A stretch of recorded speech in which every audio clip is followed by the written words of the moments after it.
For more than a century, historians have insisted that ancient Egyptians cut granite using copper tools, stone hammers, and abrasive sand. But what if the stone itself tells a different story? Deep beneath the sands of Saqqara sit massive granite boxes weighing up to 100 tons each. Their surfaces display a level of precision that continues to puzzle engineers today. Even more intriguing, some researchers claim these cuts show characteristics that modern technology associates with advanced machining processes. Could an ancient civilization have possessed a method of working granite that has been completely lost to history? And why does one mysterious inscription appear to reference a power source unlike anything found elsewhere in the ancient world? To answer those questions, the investigation begins where every mystery should begin, not with theories, but with the stone itself. Hidden beneath the desert plateau of Saqqara lies one of Egypt's most remarkable archaeological sites. The Serapeum. Inside a network of underground tunnels stand 24 enormous stone boxes carved from solid granite. Some weigh close to 100 tons. Each appears to have been fashioned from a single block of stone and transported into chambers cut deep into the bedrock. The sheer scale of these structures is impressive enough. Yet what has drawn the attention of engineers is not their size, but their precision. Granite is among the hardest natural stones commonly worked by humans. Modern industries typically rely on diamond-tipped equipment to cut and shape it efficiently.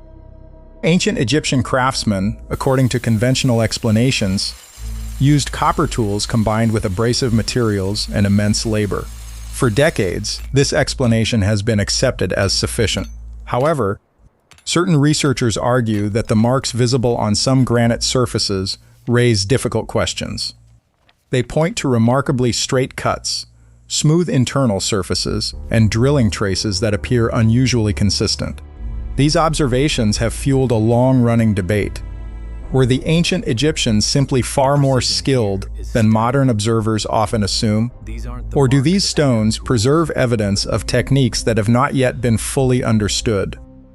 The mystery becomes even more intriguing when investigators move south to the granite quarries of Aswan, where additional clues may still remain embedded within the rock itself. There, unfinished projects and ancient drill marks continue to provide researchers with physical evidence that can be measured, photographed, and analyzed. Unlike legends or myths, the stone offers something tangible.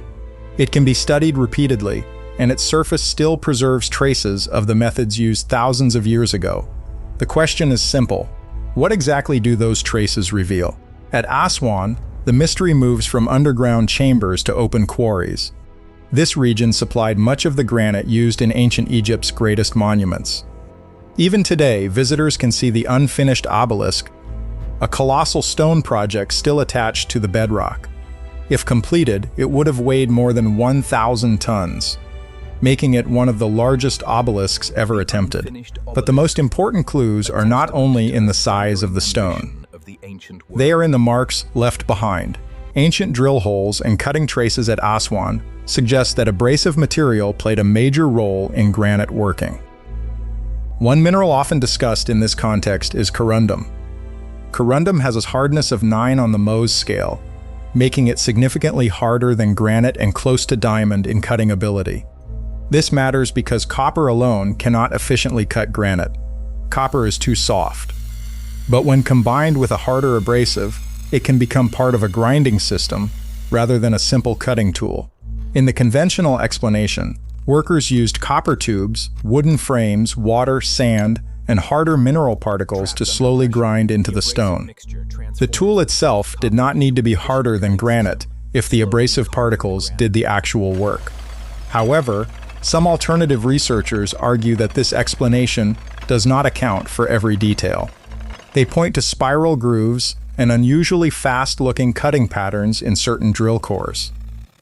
One frequently repeated claim is that some ancient drill marks suggest an advance rate of roughly 1 millimeter per rotation.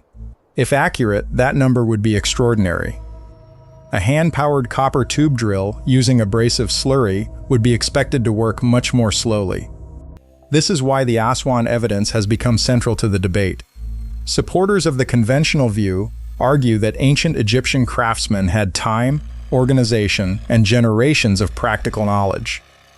Supporters of the advanced machining theory argue that some marks look too consistent, too deep, and too precise for simple manual methods. Between these two positions lies the real mystery. The evidence does not require wild imagination to be interesting. It only requires careful attention. The quarries of Aswan show that ancient Egyptians were not primitive workers striking blindly at stone. They understood materials, abrasives, pressure, rotation, and patience.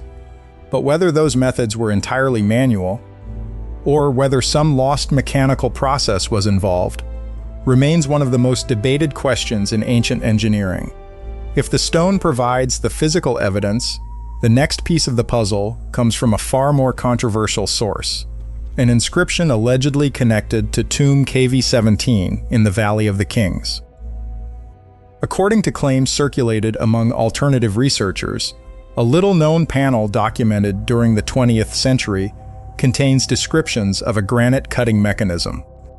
The inscription is said to have attracted little attention at the time and was reportedly classified as an administrative or technical text rather than a religious one. What makes the story intriguing is the alleged content. Researchers who support the advanced technology hypothesis claim that the inscription describes three distinct components involved in a stone cutting process. The first component appears to reference a rotating device. Unlike ceremonial tools commonly depicted in Egyptian art, this mechanism is allegedly described using terminology associated with motion and operation. Some interpretations suggest a large rotating tube or cylindrical instrument capable of applying pressure against stone. The second component involves an abrasive compound. This detail aligns with what is already known from quarry evidence. Ancient craftsmen almost certainly used abrasive materials during stoneworking, and references to specialized mixtures would not be surprising in a technical context. The third component, however, is where the controversy begins. Several researchers claim that the inscription contains a unique term associated with the operation of the device. According to these interpretations, the word appears only once in the known corpus of Egyptian writing. Linguists call such words hapax legomena, terms that occur only a single time, making their exact meaning difficult to determine. Because there are no comparable examples elsewhere, translations vary widely. Some researchers have proposed meanings connected to vibration, resonance, or an unknown operating principle. Others argue that the term may simply represent a specialized technical word whose broader context has been lost. This distinction is important. A single untranslated word does not automatically prove the existence of advanced technology. Ancient languages contain countless rare expressions, regional variations, and technical vocabulary that scholars continue to debate. Yet the mystery remains fascinating because the inscription appears to describe a process rather than a mythological event. If authentic and accurately interpreted, it may preserve a glimpse into practical knowledge that has not survived in other records. Whether that knowledge points to a sophisticated engineering method or merely reflects a misunderstood translation is the question that continues to divide researchers today. To find a possible answer, investigators turn back to the granite itself, searching for physical signatures that might reveal how these ancient cuts were truly made. The debate surrounding ancient Egyptian granite work becomes far more intriguing when researchers move beyond archaeology and into the realm of materials science. Every manufacturing process leaves evidence behind. Whether a surface is cut with a hand tool, a machine, or a modern industrial system, the material retains microscopic signatures that can reveal how it was shaped. This is where the granite of the Serapeum in Aswan enters the discussion. Several researchers have argued that some ancient cuts display an unusual characteristic: an apparent lack of extensive subsurface damage. In simple terms, when tremendous mechanical force is applied to crystalline stone, Tiny fractures often spread beneath the visible cut surface. These microscopic cracks are common in many machining operations and can be detected through detailed analysis. According to proponents of the advanced machining theory, certain Egyptian granite surfaces appear remarkably clean beneath the visible cut line. They suggest that the stone seems to have been separated with a degree of precision that exceeds what would normally be expected from repeated hammering or crude impact methods. This observation led some investigators to compare the ancient cuts with a modern manufacturing process known as ultrasonic machining. Ultrasonic machining uses extremely high-frequency vibrations, often above 20 0 cycles per second, to remove material with exceptional precision. Instead of relying solely on brute force, the process uses rapid microscopic impacts combined with abrasive particles.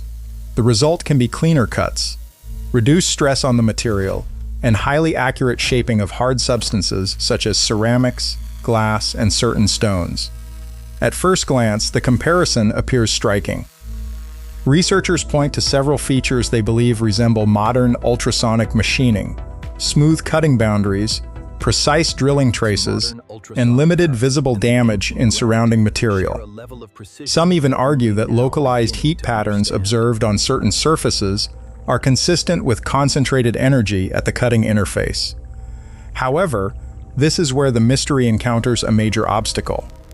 Even if some characteristics resemble ultrasonic machining, resemblance does not automatically prove the same technology was used. Similar results can sometimes be produced through entirely different methods. In science, identifying an outcome is not the same as identifying its cause. More importantly, modern ultrasonic machining requires a sophisticated power source. It depends on controlled high-frequency vibration generated through advanced equipment and electrical systems. No such equipment has ever been discovered in ancient Egypt. No generators, no transducers, no mechanical systems capable of producing verified ultrasonic frequencies. No workshop remains, no operational devices, no clear technical manuals. This creates a fascinating contradiction. Some researchers believe the physical evidence hints at an advanced process. Others argue that extraordinary craftsmanship, combined with abrasives and centuries of accumulated expertise, can explain the same observations without introducing unknown technology. The granite itself continues to fuel both arguments. What everyone agrees on is this: the precision achieved by ancient Egyptian stoneworkers remains one of the most impressive engineering accomplishments of the ancient world. Whether their methods were entirely conventional or involved techniques not yet fully understood is a question that still invites investigation. If the granite cuts are unusual, and if the disputed KV-17 inscription truly refers to a specialized operating method, then one question naturally follows: what powered the process?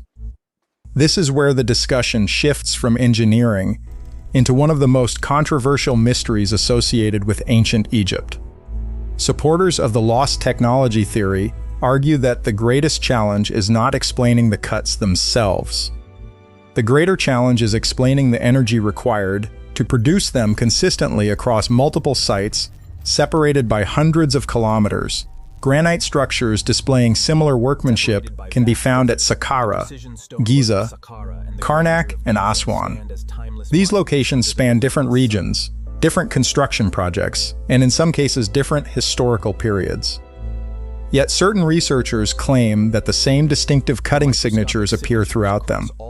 If a specialized process was used, then it would have required not only tools, but also a reliable source of power. This is where the alleged terminology from the KV-17 inscription becomes significant. According to alternative interpretations, the text references a concept that has no universally accepted translation. Some have suggested meanings connected to resonance, vibration, or controlled motion. Others remain unconvinced and argue that the phrase may simply reflect a technical expression whose meaning has been lost. What makes the mystery compelling is that there appears to be no obvious equivalent in surviving Egyptian records. Ancient Egypt left behind vast quantities of administrative documents. Archaeologists have discovered tax records, labor rosters, shipping manifests, religious texts, inventories, legal contracts, and construction records. The civilization documented nearly every aspect of daily life. Yet no undisputed document has been found describing a machine capable of generating large-scale high-frequency energy. No workshop dedicated to such equipment has been uncovered. No maintenance instructions survive. No inventory lists components that can be clearly identified as parts of an advanced power system. For critics of the lost technology theory, this absence is decisive. They argue that extraordinary claims require extraordinary evidence. If a sophisticated energy source existed, there should be more than a single disputed inscription pointing toward it. For supporters, however, the absence of evidence raises a different possibility. What if the knowledge was inherited from an earlier tradition? What if later generations continued using techniques they no longer fully understood? And what if those techniques gradually disappeared, leaving behind only the finished stonework? These questions remain speculative, but they help explain why the debate refuses to disappear. The mystery is not simply about granite. It is about whether humanity's technological history is as straightforward as it appears, or whether fragments of forgotten knowledge may still be hidden among the monuments of the ancient world. Among all the stone monuments of ancient Egypt, few raise more questions than the unfinished obelisk of Aswan. Still attached to the bedrock, where ancient workers abandoned it thousands of years ago, the massive structure offers archaeologists a rare opportunity. Unlike completed monuments that were transported and installed elsewhere, this project remains frozen in the exact place where work stopped. Had it been completed, the obelisk would have weighed more than 1,000 tons. For many researchers, it serves as a snapshot of ancient engineering in progress. Conventional archaeology explains that a crack developed in the stone during extraction.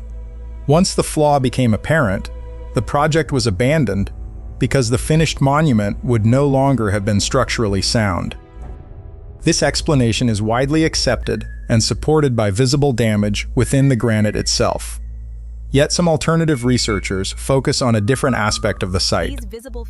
They point out that many of the extraction marks appear remarkably consistent from one end of the monument to the other.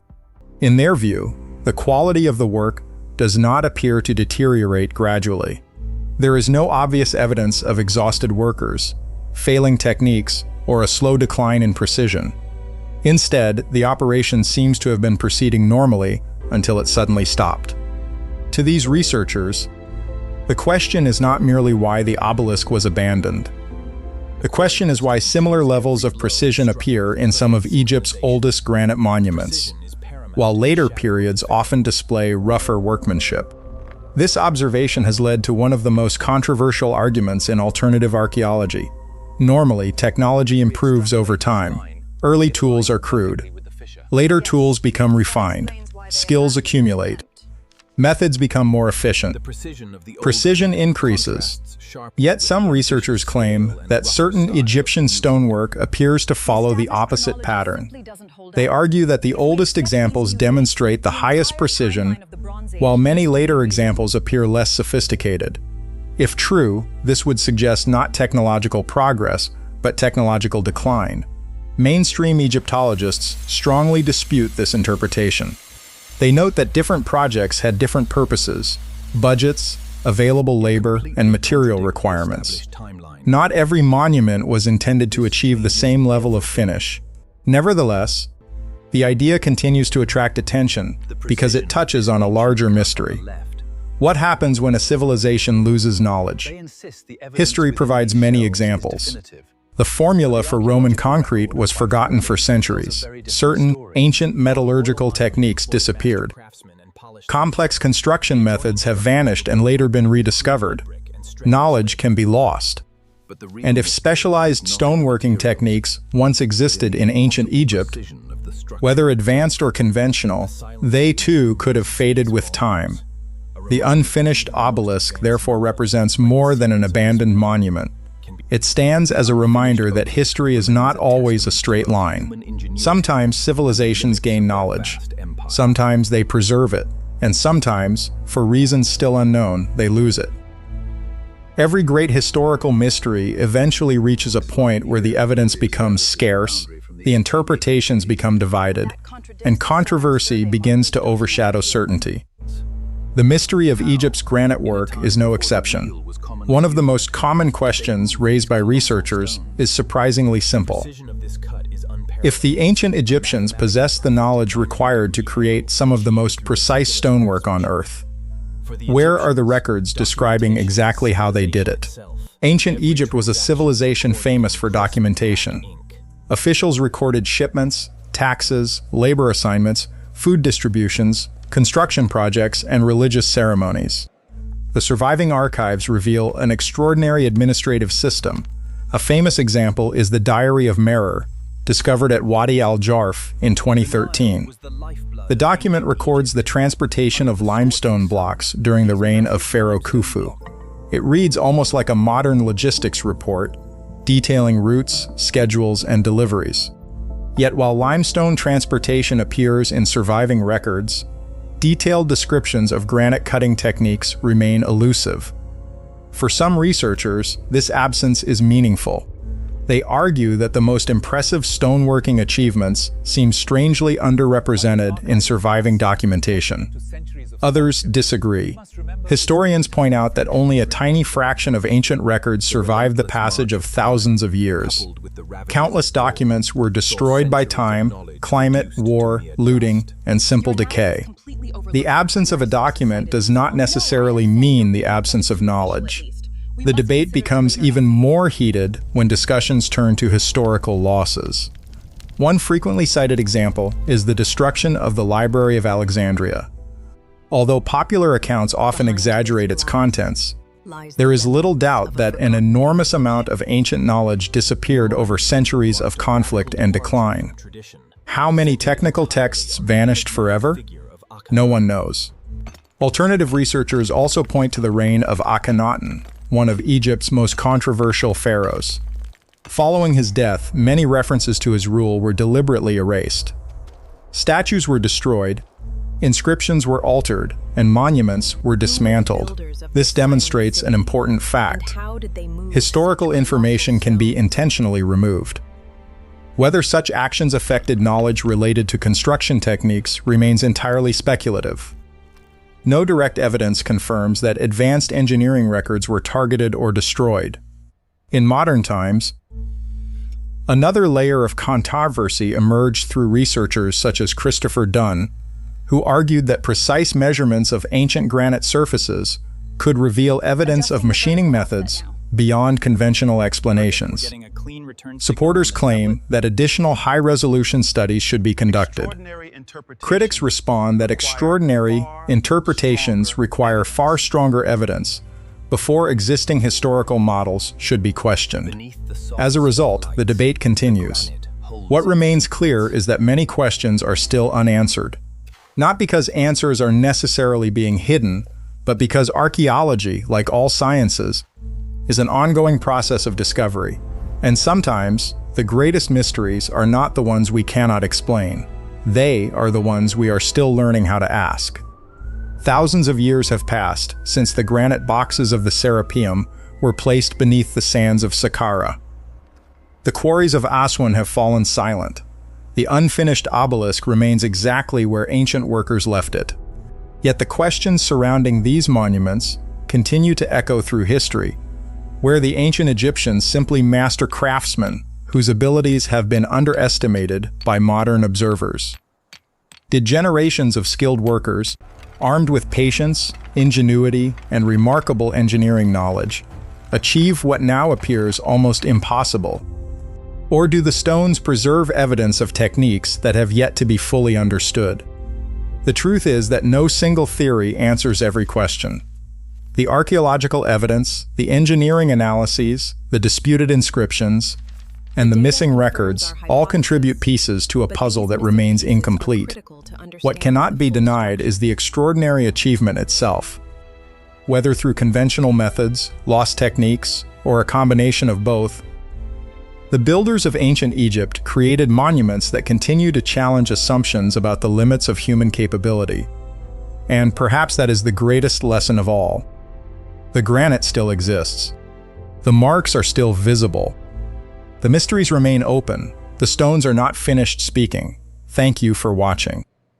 If you enjoyed this exploration into one of history's most fascinating mysteries, be sure to subscribe to the channel, leave a comment with your thoughts, and share this video with others who are passionate about ancient civilizations, engineering, and the unanswered questions of our past.